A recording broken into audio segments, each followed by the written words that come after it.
అగచాట్ల మీద ఎక్కడైనా ముఖ్యమంత్రి గారు మాట్లాడతారా అని చూస్తే మాట్లాడలా. బాధ్యత రాహిత్యం కదా. రైతులంటే మీకు చిత్తశుద్ధి లేదు. వ్యవసాయం దండగన్నారు. రైతు అనేవాడు రోజు రోడ్డు మీద ఆందోళన చేయాల్సిన పరిస్థితులు తీసుకొచ్చారు. పండిన పంటకు గిట్టుబాటు ధర లేదు. ఆనాడు రైతు ఎక్కడ రూపాయి చెల్లించకుండా ఇన్సూరెన్స్, తన పంటకు కావలసిన ఇన్సూరెన్స్ కట్టినటువంటి ప్రభుత్వం నాటి జగన్మోహన్ రెడ్డి గారు దాన్ని ఎత్తేశారు. దాని గురించి ఎక్కడా ప్రస్తావన లేదు. మరి వాళ్ళ సకాలంలో వర్షాలు పడి పంటలు వేసిన తర్వాత ఆ పంట ఏపుగా ఎదగడం కోసం యూరియా వేయాలి. ఆ యూరియాని సక్రమంగా సరఫరా చేయలేని పరిస్థితిలో ఉన్నారు. ఒకటే మీకు తెలిసింది, మీ నాయకులకు తెలిసింది, చంద్రబాబు నాయుడు గారు నిజంగా మీకు జవాబుదారీతనం ఉంటే, చిత్తశుద్ధి ఉంటే, మీ తెలుగుదేశం నాయకులే ఓపెన్ డిబేట్స్ లో మాట్లాడుతున్నారు. మీ శాసనసభ్యుల రాసలీలల గురించి, మీ శాసనసభ్యులు చేస్తున్నటువంటి అనేక అక్రమాల గురించి, గెలిచిన మొదటి రోజు నుంచి ఇసుకని మట్టిని ఎలా దోచుకుంటున్నారనే విషయాల గురించి, మైనింగ్ విషయంలో వాళ్ళు చేస్తున్నటువంటి దురాగతాల గురించి, దానితో పాటు ప్రజల ఆస్తులను దోచుకోవడానికి వారు చేస్తున్నటువంటి ప్రయత్నాల గురించి, ఇదంతా కూడా శాంతి భద్రతలు అనేటువంటివి లేకుండా, ఆడబిడ్డకు రక్షణ లేకుండా,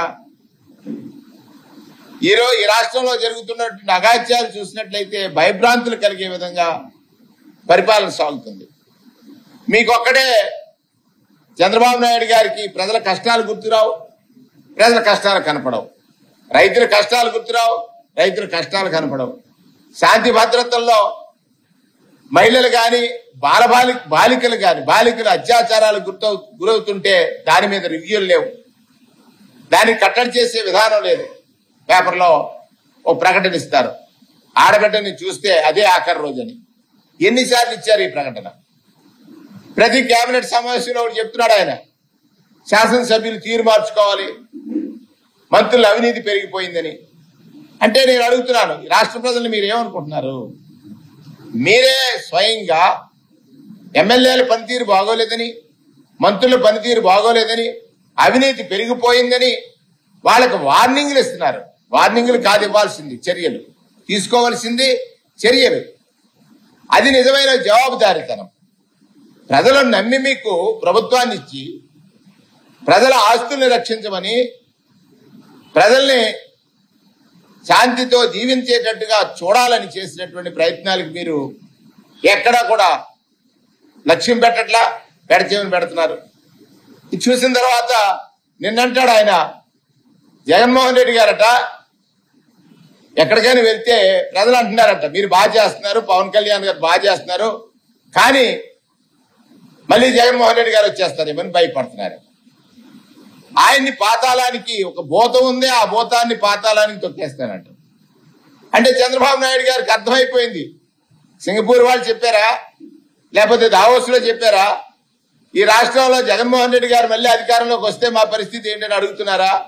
అంటే జగన్మోహన్ రెడ్డి గారు అధికారంలోకి వస్తారని వాళ్ళకి తెలుసు. ఎవరికి? సింగపూర్ లో ఉన్న ఇండస్ట్రియలిస్ట్ కి తెలుసు, దావోస్ లో ఉన్న ఇండస్ట్రియలిస్ట్ కి తెలుసు. కానీ చంద్రబాబు నాయుడు గారు అంటారు, ఈ భూతాన్ని పాతాళంలో పెట్టాను, కానీ ఆడవాళ్ళని అడుగుతున్నారు, మహిళల్ని. ఎంత జోక్గా ఉందంటే, ఒక ముఖ్యమంత్రి జగన్మోహన్ రెడ్డి గారి గురించి, ఒక ప్రతిపక్ష నాయకుడి గురించి, ఈ రాష్ట్రంలో 39.7% ఓట్లు సాధించినటువంటి ఒక నాయకుడి గురించి ఆయన మాట్లాడినటువంటి మాట, ఆయన చేసినటువంటి వ్యాఖ్య రాజ్యాంగబద్ధమా? రాజకీయ పరిణితి చెందిన వారు మాట్లాడేటువంటి మాట భూతమట. అంటే నాయుడు గారికి అర్థమైపోయింది, రాష్ట్ర ప్రజలకు కూడా అర్థమైంది. నాయుడు గారు, మీరు జగన్మోహన్ రెడ్డి గారు అనేటువంటి భూతాన్ని రాకుండా చూస్తానని చెప్తున్నారు. ఏ భూత వైద్యుడి దగ్గరికి వెళ్తారా? అంటే మీకు చేత కాదు, మీరు నాయకుడిగా పనికిరారా? పనికిరారు కదా, పనికిరారు. ఇంతచేత మీ మాటలు ఏమిటి? భూత వైద్యం ఏమిటి? అత్యాధునికమైనటువంటి ఈ యుగంలో భూతాన్ని పాతడానికి భూత వైద్యుడి దగ్గరికి వెళ్తారా? వాళ్ళకి అర్థమైంది కదా, సింగపూర్ లో మీరు వెళ్ళిన ఇండస్ట్రీస్కి అర్థమైంది, దావోస్ లో వెళ్ళిన వారికి అర్థమైంది, వాళ్ళు సర్వేలు చేసుకున్నారు, మీకు చెప్పుంటారు బాబు నీ ప్రభుత్వం మళ్ళీ రాదు, నీ దగ్గర పెట్టుబడి పెట్టడానికి మేము రాము అనేటువంటిది, జగన్మోహన్ రెడ్డి గారు మళ్ళీ అధికారంలోకి వస్తారు అనేటువంటి మాట చెప్పారు. చెప్పుంటేనే కదా మీరు చెప్తున్నారు. అంటే మీ పాలన మీద మీకు నమ్మకం లేదు, మీరు పరిపాలిస్తున్నటువంటి విధానం మీద మీకు నమ్మకం లేదు. అది ఖచ్చితంగా ప్రజలు గ్రహించారు, దానికోసమే మీరు భయపడుతున్నారు. మీరు జగన్మోహన్ రెడ్డి గారిని చూసి రోజు భయపడనటువంటి రోజు లేదు, ప్రతిరోజు భయపడుతున్నారు. కారణం జగన్మోహన్ రెడ్డి గారు సత్యం, జగన్మోహన్ రెడ్డి ఒక నిజాయితీ, జగన్మోహన్ రెడ్డి గారు ఒక నిజం మాట్లాడతాడు, నిజాయితీగా ఉంటాడు, సత్యమే చెప్తాడు, చేయగలిగింది చెప్తాడు, చెప్పాడంటే చేస్తాడు. అది నాయకుడికి యొక్క లక్షణం. మీరు చెప్పిందేది చేయరు, చేయలేక పక్కవాడి మీద అభాండాలు వేసి కాలయాపన చేస్తారు. దానికి ప్రజలకు ఏం మేలు జరుగుతుంది? ఈ రకంగా ప్రజలు నష్టపోయిన దానికి మీరు కారకులవుతున్నారు. మీ దగ్గర ఒకటే ఎజెండా. ఏ విధంగా మొదటి సంవత్సరం అంతా డైవర్షన్ పాలిటిక్స్ చేశారు, రెండో సంవత్సరం కూడా డైవర్షన్ పాలిటిక్స్ చేస్తున్నారు. లేని ఒక అబోధ కల్పనని లేదా అబద్ధాన్ని సృష్టించి కేసులు పెట్టి పత్రికల్లో రాయిస్తారు. నేను అంటాడు ఆయన, మాకు పత్రిక ఉందా? పత్రిక ఎవరికి తెలియదండి, ఈ ప్రపంచం అంతా చెప్పుకుంటుంది. ఈనాడు ఎవరు, ఆంధ్రజ్యోతి ఎవరు, TV5 ఎవరు, ABN ఎవరు, వీరందరూ ఏం చేస్తున్నారు? ప్రజల్ని ఏ విధంగా వీళ్ళు మోసపూరితమైన రాతల తోట మోసగిస్తున్నారు? అంటే జగన్మోహన్ రెడ్డి గారికి పత్రిక ఉందట, ఈయనకి పత్రికలు లేవట. మరి ఇది ఈ శతాబ్దపు లేకపోతే ఈ దశాబ్దపు పెద్ద అబద్ధం కాదా? చంద్రబాబు నాయుడు గారు పనితీరు గాని, చంద్రబాబు నాయుడు గారు చేస్తున్నటువంటి విధానాలు గాని చూసినట్లయితే అత్యంత దారుణంగా ఉన్నాయి. నిన్న వచ్చి చెప్తున్నటువంటి మాట, దోమల మీద యుద్ధం అంటాడు.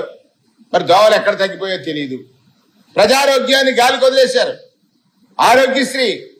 ఆరోగ్యశ్రీ ఆసుపత్రుల్లో ప్రజల కోసం ఆ రోజు జగన్మోహన్ రెడ్డి గారు ఆపరేషన్ చేసుకుని ఇంటికి వెళితే ఆరోగ్య ఆసరా ఇచ్చాడు.